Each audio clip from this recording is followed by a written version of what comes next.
Hello, friends, and welcome to the PowHERful Podcast. I'm your host, AJ McCord. In this podcast, we introduce you to powerful women who are changing the game in and outside of their field of play. These are women's stories, women who happen to be doing things that many of us can only dream of, but the lessons and inspiration they share is universal. Hey friends, welcome back to the PowHERful Podcast. I'm so excited to have you guys back. We had to take a brief hiatus last week because everybody is everywhere this winter. The World Cups are all over the world.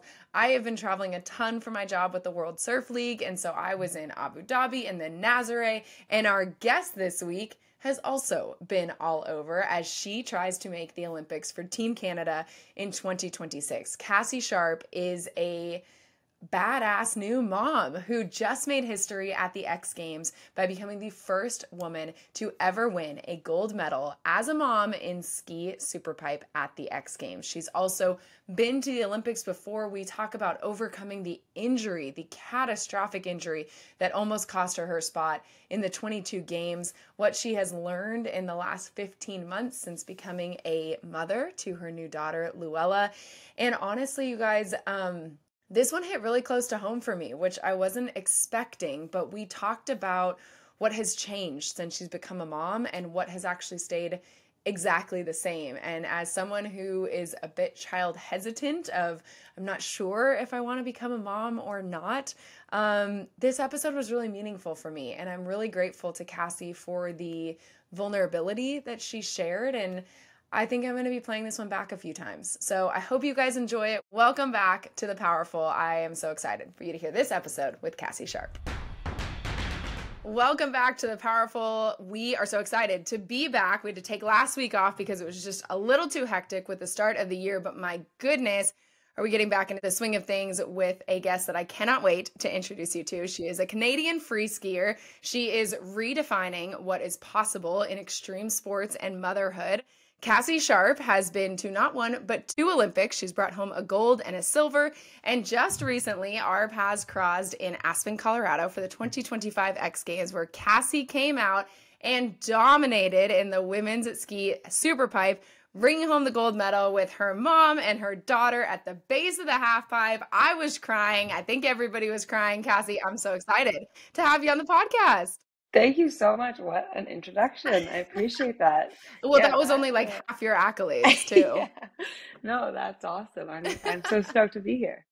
So I want to start first with just introducing people to who you are a little bit. Obviously, you're a two-time Olympian, looking to make it 3 next year in Italy for Team Canada. Give me a little bit about how you fell in love, not just with skiing, but with SuperPipe, where, you know, you're going like 15, 20 feet above a 22-foot SuperPipe and throwing all sorts of flips and tricks into it. Yeah, it actually started when I was not like a lot of people come in, they're like, I've been skiing since I was 2, but I started skiing when I was 10. We moved to Vancouver Island and my dad got a job at Mount Washington. So my brothers and I would just go up every weekend. They were snowboarding, I was skiing. We'd be in the train park all together. They'd be bullying me to hit jumps and like do my first backflip on a wind lip, like in the middle of the trees. Like Gotta love brothers. Exactly. Like so sketchy, but so fun. And then when I was 16, I started traveling and competing.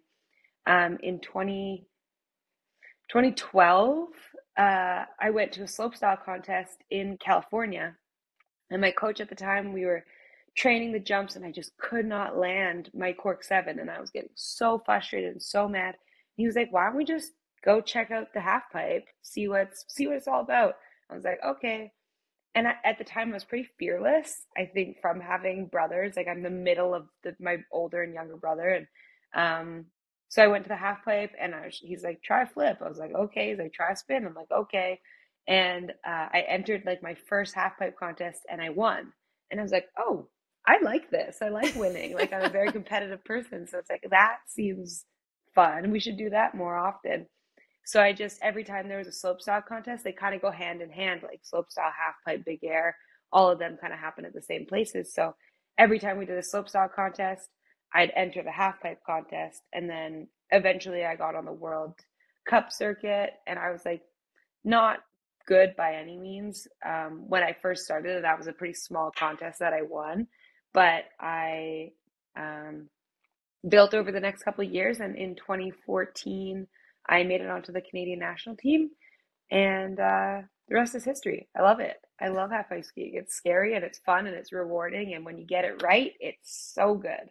Oh my gosh. Well, and I have gotten to see you in person just the one time at X Games Aspen 2025. And it is crazy to watch you guys go up above the lip so far. And then it really is like when you get it right, it's like even I don't half pipe. I like to snowboard very casually down the blues and the groomers. Yeah. That's my vibe. You can tell when you hit it correctly because it's just so smooth and it flows so well. What do you think was the difference between halfpipe and slopestyle for you that you just, obviously you won that first halfpipe competition, but I know you've had to work very hard. It's not like you've just like happened to come along with halfpipe. How have you developed that love with the halfpipe to where you've won some medals? Yeah, I think like going from slopestyle to halfpipe, it's very similar, but I think that the challenge of like landing kind of like on the angle, right? Like when you're hitting jumps, you're going straight to straight.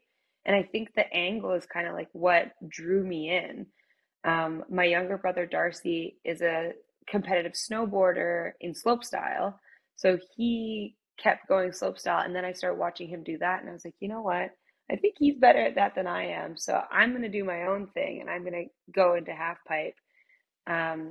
But I feel like I just like dove in head first and was like, I want to do this. I remember watching the 2014 Olympics in Aspen at the Aspen World Cup, and I was watching all the girls at the Olympics, and I was like, you know what?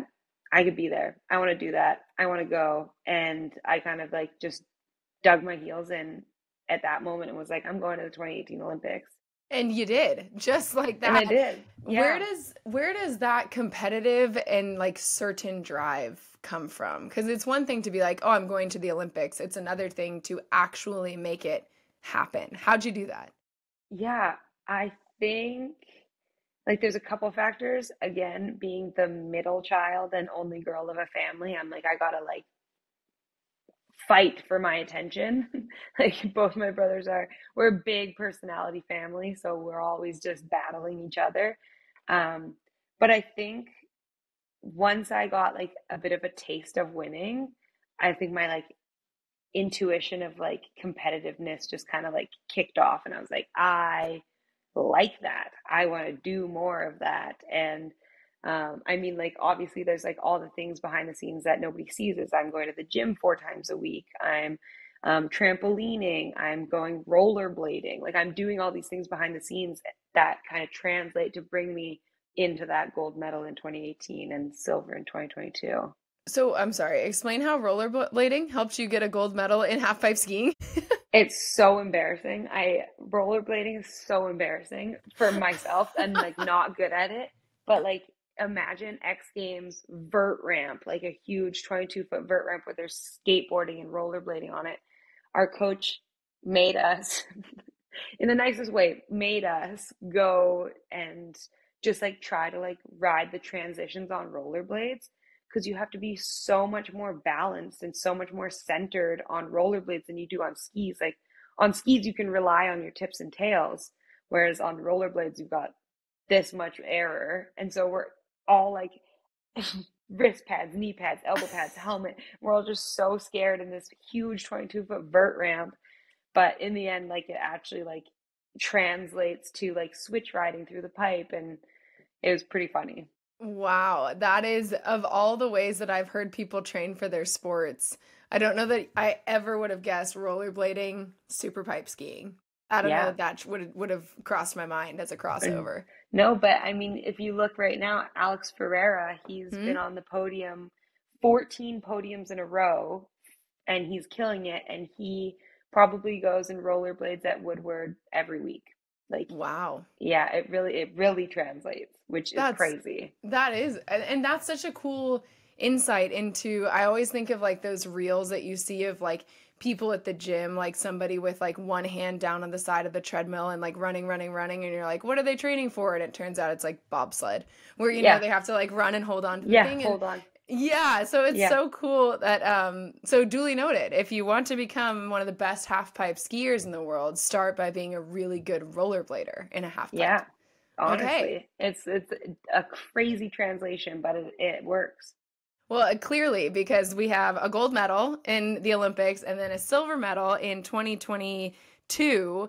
And then I want to talk about the comeback that you made to Aspen this year, because I know that that was one. I mean, we're going to get into the fact that you did it as a mom in just a minute, because that in and of itself is incredible. And I don't think you'll ever know how many women you inspire by doing that as a mom. But first, you as the human being, as the athlete, Cassie Sharpe, why Mhm. was it so meaningful to come back and win the gold at X Games Aspen in the SuperPipe? I think for me, like I was coming back to this to obviously compete and like be a competitor and push myself to like get back to where I was. And like the energy behind my comeback was like get out there, be a competitor, make the finals, get an invite to X Games, like just go back and be a part of the mix. And like truly, like it might be weird, but like deep down, I never thought I would win X Games again. Like I was like, even my husband, he was like, yeah, I was like hoping you got third. Like we were shooting for third, and then you won. And he was like, what the heck? Like that's crazy. And I think because I just like didn't expect it, it came as like such a amazing surprise.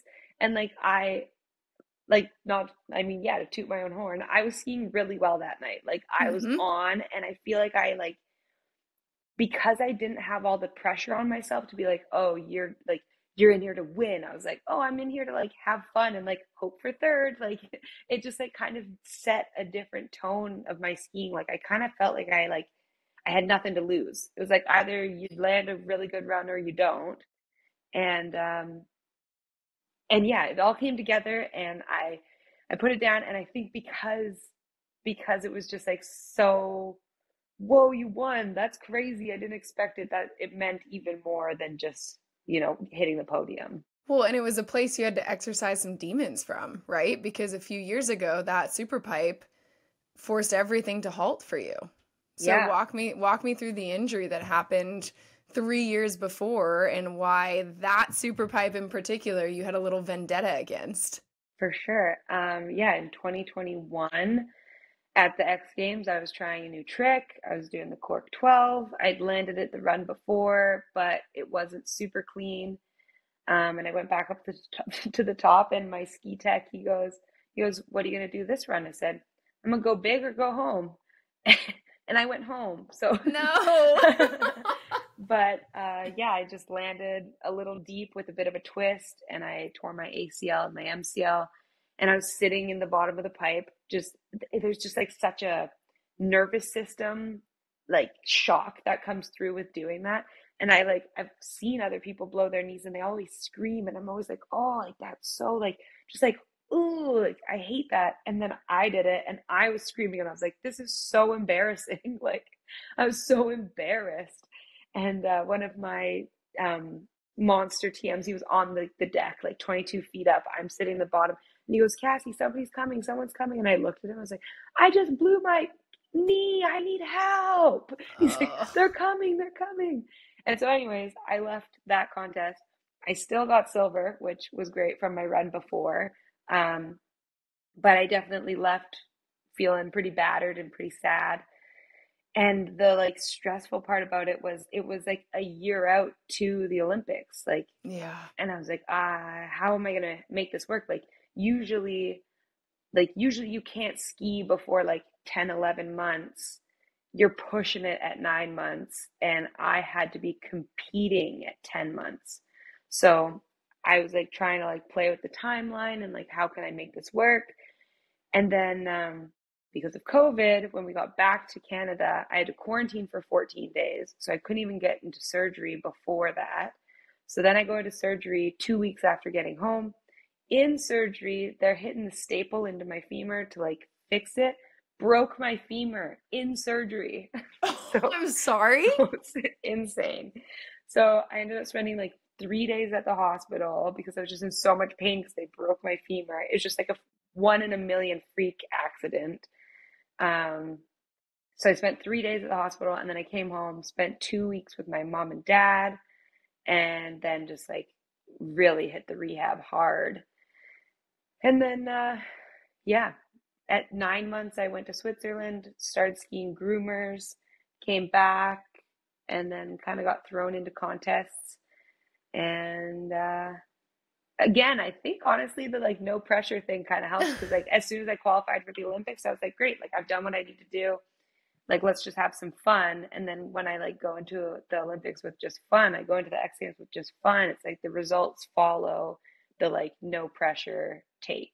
Why do you think that is? Because your competitiveness and like your attention to detail is clearly a massive part of why you've become such an accomplished skier. But why do you think it is that taking that pressure off is actually what's bringing out the best in you? I think when you take the pressure off, you're like able to see clearly. Like I don't know if that translates the way I'm trying to think of it, but like when I'm at the top of the pipe and I'm like, okay, here's my run, like I'm zoned in. Like I listen to music, I don't hear it when I'm in the pipe. Like I'm just locked into what I'm doing, and I feel like that like flow state kind of happens regardless if I have pressure or not. But it's the vibes with the lead up to being at the top of the pipe. This year I've been putting pressure on myself. I think like nobody else has done that. Like my parents, my husband, my friends, like everybody's like, just have fun. Like we love you, like enjoy it. And me, I'm like, compete, win, charge. And then I get so nervous that like I start like almost threw up at the top of the pipe. I'm like gagging. I'm like, why am I so nervous? I'm putting so much pressure on myself.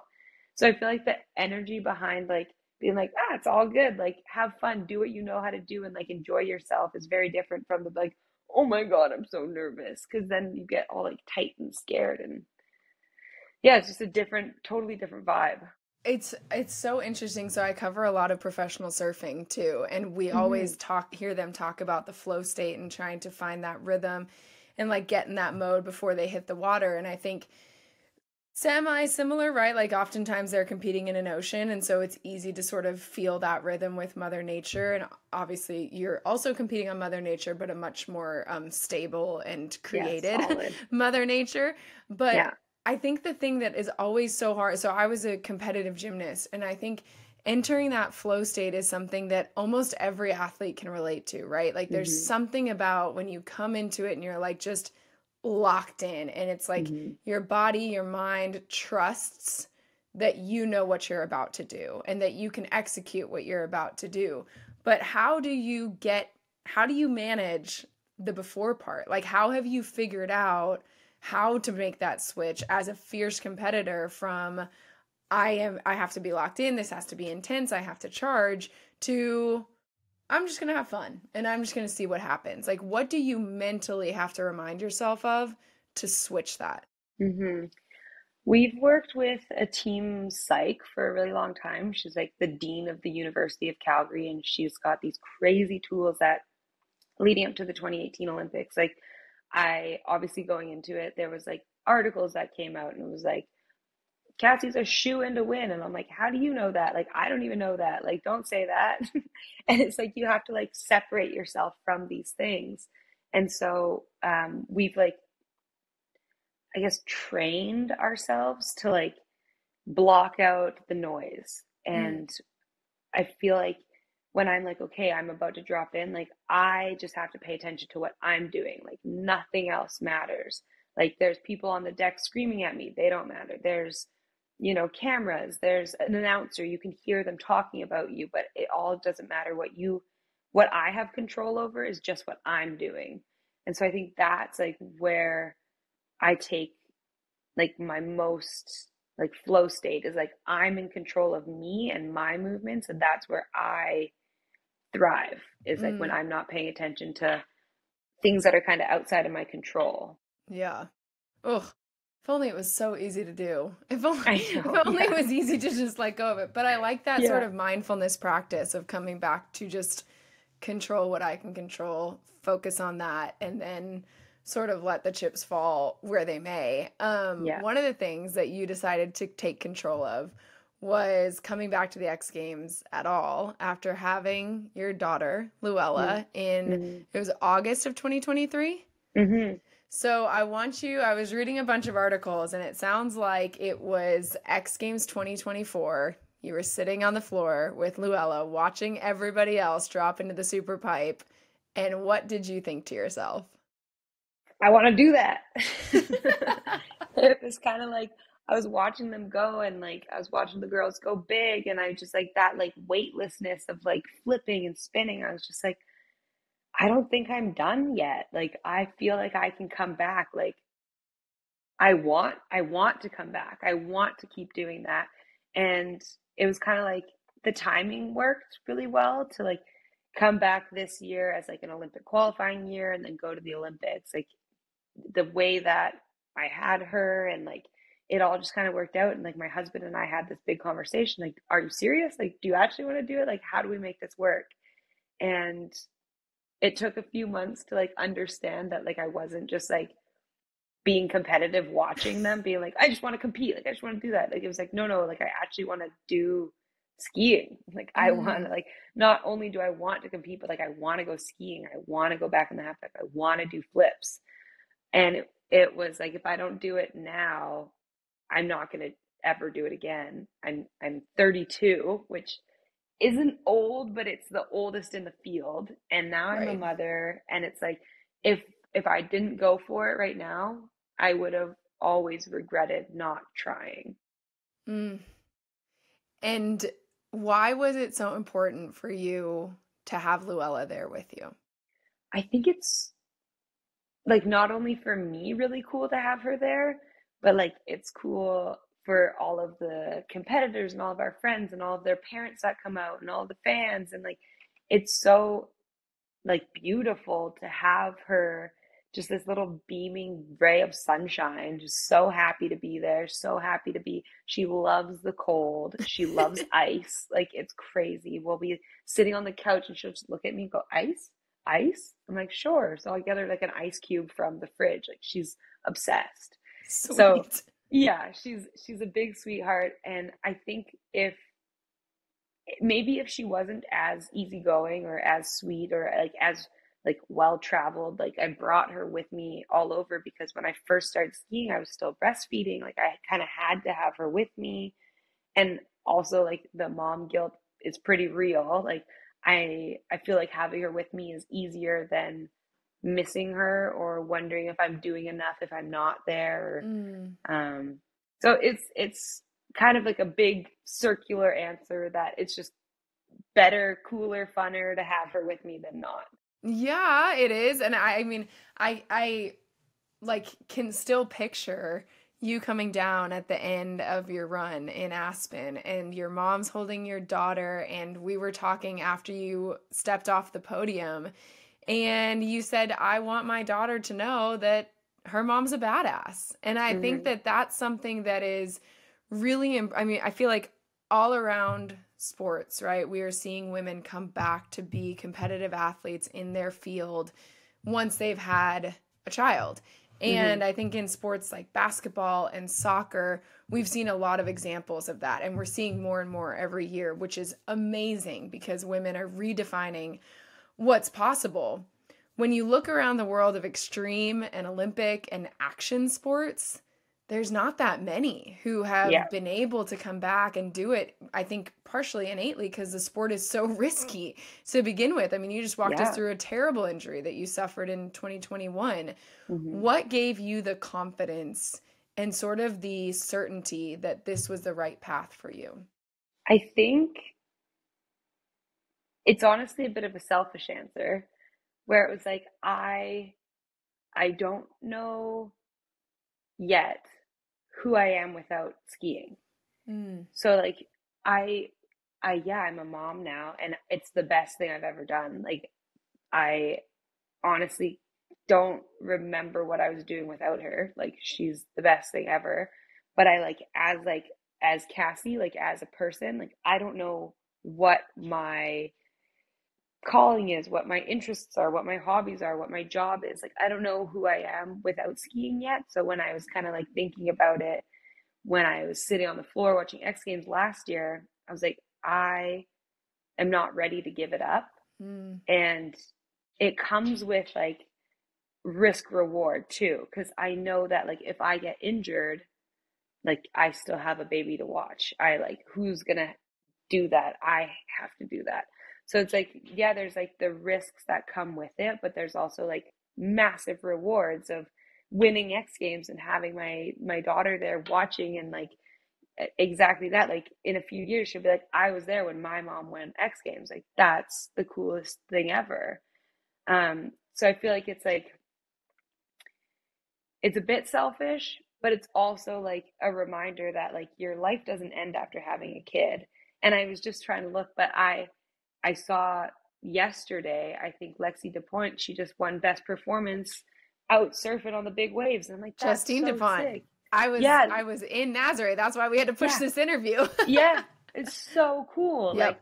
Like that's huge that she's like out there with her little baby and just like riding these massive waves, and you're like, what are you doing? Like, you know, and like, and then I think of myself too, and I like watch myself do like a 14-foot cork 10. And I'm like, what are you doing? Like, you know, like, but it's so cool that it's like the world is changing, that like you can be a mom and you can do these extreme sports and you can still be successful while also being a really good mom.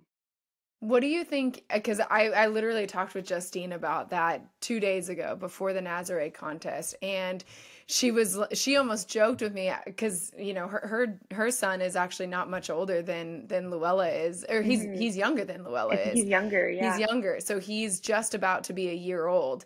And I asked her, you know, hey, how'd you do it? How'd you come back to surfing Nazareth so quickly? And she looked at me and she's like, this wasn't quick. This was a year. And I was like, people train their whole lives and don't have the confidence or the skills to go out and surf frickin' 50-foot Nazareth, right? And to her, it was like, no, this is actually a really long time for me to be out of surfing. And I think it's so cool to see women still hold on to their identities, right? And like not have their entire identity become, it's the best element I can imagine of like being a mom. But my gosh, you also get to hold on to that identity. How do you feel like that impacts the way you mother Luella? Yeah, 100%. I think that like being able to like have your own interests and your own hobbies and your own identity as like, I'm Cassie, the halfpipe skier, but I'm also Cassie, Luella's mom. Like there's like two pieces of it.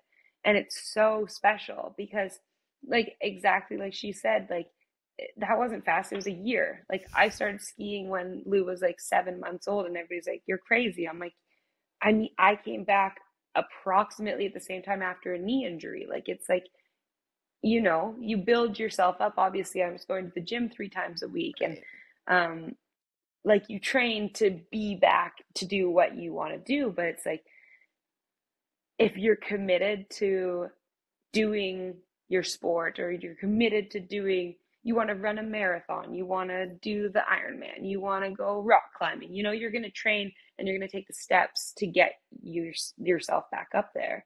So I feel like it's like once I made that decision, like Lou was just along for the ride, and she was like happy to be there. Like we were going to the gym and I brought her jolly jumper and I like hooked it up onto the chin up bar, and she was just jolly jumping while I'm back squatting, you know, like we made it work and she was just a part of it. So it's pretty cool to like make your world kind of revolve around your daughter still, but it's still your endeavors. Yeah. Well, and I think when I say that you're going to impact more people than I think you could ever know, right? Like I'm similar age to you.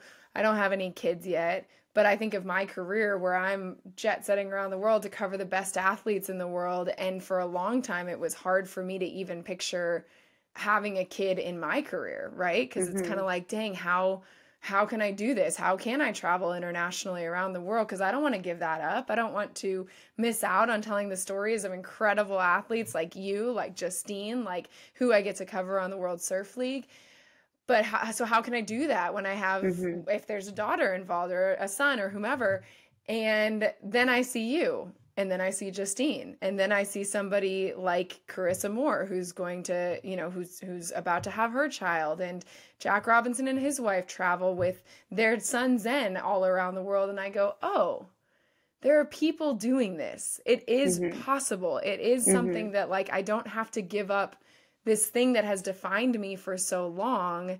This can be an additive. This can be Yeah. additive. Yeah. 100%.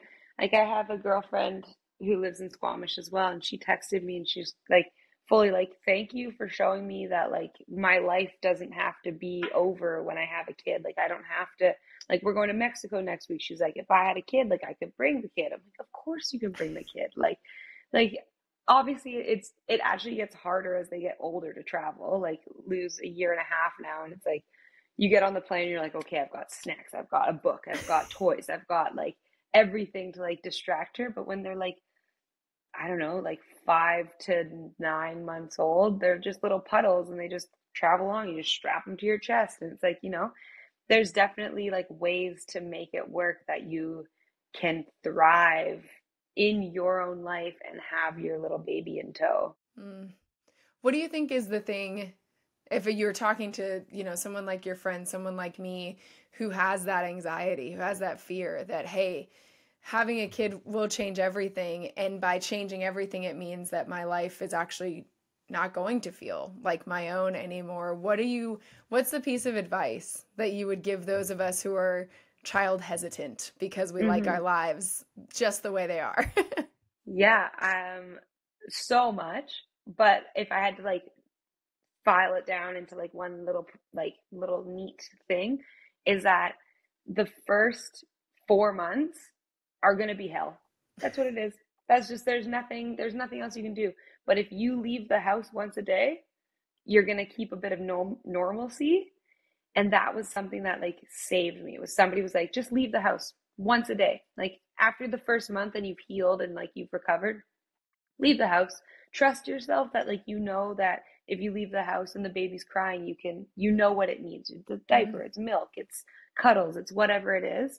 And then I think like from like the first few months of like trusting yourself and like building your confidence and like understanding that like what your baby needs, I think it like set me up for success to like trust myself to leave the house and like go on adventures, and we go to the pool or we go to the city or we like, we do a lot of stuff and we travel. And I think like being able to like take your kid with you, it just builds so much confidence that like down the road now, like I'll grab her, I'll throw her over my shoulder and we're out the door. Like I don't even think about it anymore. Like we just go and we do what we need to do. And having that confidence is what's the difference of like being like, oh, do I have this? Do I need this? Like, what do we got to do? Like, it's like not hesitating to leave your comfort zone. That's a good one to just, it's so refreshing to hear it phrased as just leaving your comfort zone, because I Yeah. think, that's something that, again, so many of our listeners are, and myself, right, we're athletes in some perspective, not competitively, maybe not at an elite level, but I think pushing our comfort zone is something that no matter the career, no matter the person, it's a really good thing. It's something that you want to try and do. And so Yeah. that's a good way to take something that feels really big and put it in really familiar phrasing. For sure. Yeah. Yeah. And I think like for both my husband and I, like we were like, obviously you're pregnant for 9 months. Like you've got a lot of time to like lean into it. But there's literally nothing as scary as leaving the hospital with like a 2-day-old baby and being like, what do I do with this? Like, like it's just So like my job to keep it alive? You yeah, sure? like who said I could do this? Like who gave me permission? Like I'm still actually 15 years old. Like what am I doing? I don't know. People see me, oh, it's like it's okay, it's not a teen pregnancy anymore. I'm like I still feel 15, but I'm actually 32. So it's very funny. It's very unfamiliar territory, but the more you can lean into like the confidence of leaving your comfort zone, like you'll get there. I love that. I'm going to lock that away. And when it comes time for me to decide if we're going to have kiddos or not, I'm going to call you. I'm going to be like, I need a voice memo. What'd you say? We're going to play the podcast on repeat so that people can listen that, embrace it. And I love it. Awesome. Well, Cassie, I am so grateful that you shared not only about just your competitive journey and everything, but I think it's so incredible what you're doing as a mom. And Luella is going to have no doubt that her mom's a badass. And if she ever has a question about that, she's going to have aunties from around the world reminding her, because she's now been at all these places with all your girls, and they're going to be like, no, your mom's a badass. 100%. I got my village behind me. Exactly. That's it's good. It gets everyone on your side when the kid gets older and starts to think mom and dad aren't cool. We'll be there to remind them. Thank you. Okay, we're going to switch gears now to our Something to Sip On segment. It is brought to you by the Sports Bra, which is a women's sports bar in Portland, Oregon. And so the week that we have your episode coming out, there's going to be a drink called the Cassie. And I want to know, what is it? Your favorite cocktail or mocktail, Cass? I am obsessed with Shaft. It's like an espresso martini, but creamy. Oh. And they're kind of like an island special. So from Vancouver Island, I'm pretty sure that they were created in Victoria. And as soon as I was of legal drinking age in BC, that was kind of all we drank was the Shaft. Wow. Okay. So can you list out the ingredients for me? I could not. Okay. We'll look it up. We'll make sure that the Sports Bra has the recipe. I'm sure they can do it. They're just down the freeway from where you are in Squamish. One of my favorite trips that I ever took living in Portland. I lived in Portland for 5 years, and one of my favorite trips was Squamish. I freaking love that town. It is, if you've not gotten a chance to go. Oh, I was just talking about it the other day of the next Northwest trip we do. Got to figure out how to get back to Squamish. Yeah, you got the mountains, Squamish you Chief, got the ocean. Yeah, exactly. That one almost killed me. Now you've got the gondola, though. Don't even have to hike it. But it's not the same. I could gondola, but it's not as exciting as carrying my 30-pound dog up it, because that's what I ended up doing, because she is a little hiker bug, and she did not want to be left, and I didn't know there were ladders, so I ended up carrying her. Perfect. Yep, it was really good. Really good for my quads. All right, it's time now for our Powered Up segment. This is our rapid fire questions where we just get to know you a little bit. Oh, yeah. Likes, dislikes, etc. So what is your favorite ice cream flavor? Neapolitan. Oh, okay. That's a good way to not really have to pick at all. I know, you don't. Indecisive. Coffee or tea? Coffee. What is your go-to meal before or after skiing? Steak. Barbecued steak. Oh, are you a grill master? My husband's more of the grill master, but if I had to, I could. Nice. That's a really good life skill.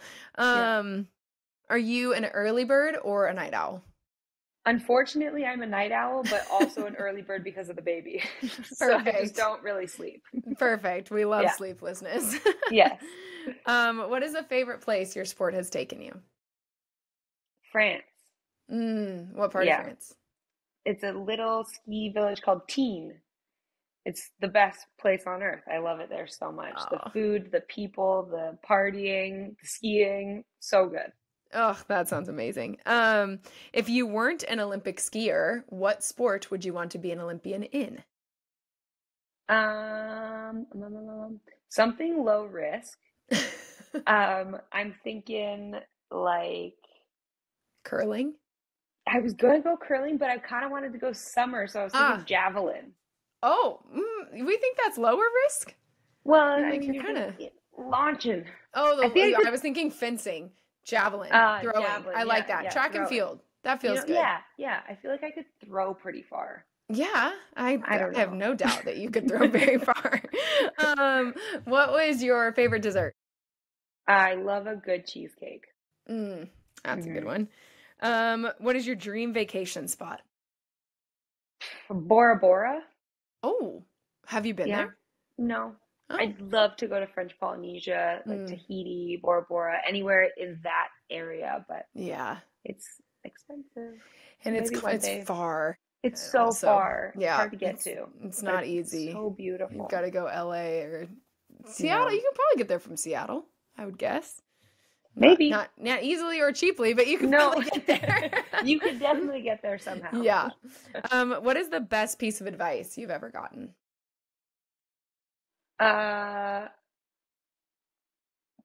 My brain is just going to packing my ski bag. You always pack so much stuff in your ski bag and I can never zip it up. But Sarah Burke told a couple of our teammates that if you tilt your ski bag on the side, everything slumps and you can close your zipper way easier. It honestly is life-changing. That's really good, practical, life-changing advice. Yeah, I put it into practice almost every week. That's amazing. Okay, and then the last question, Cassie, is we obviously are on the PowHERful podcast. What does PowHERful mean to you? I think honestly, my brain goes to my village, surrounding myself with my people is it's powerful to have my mom and my husband and my friends and this village surrounding me, holding me up. I love that. And I think it's such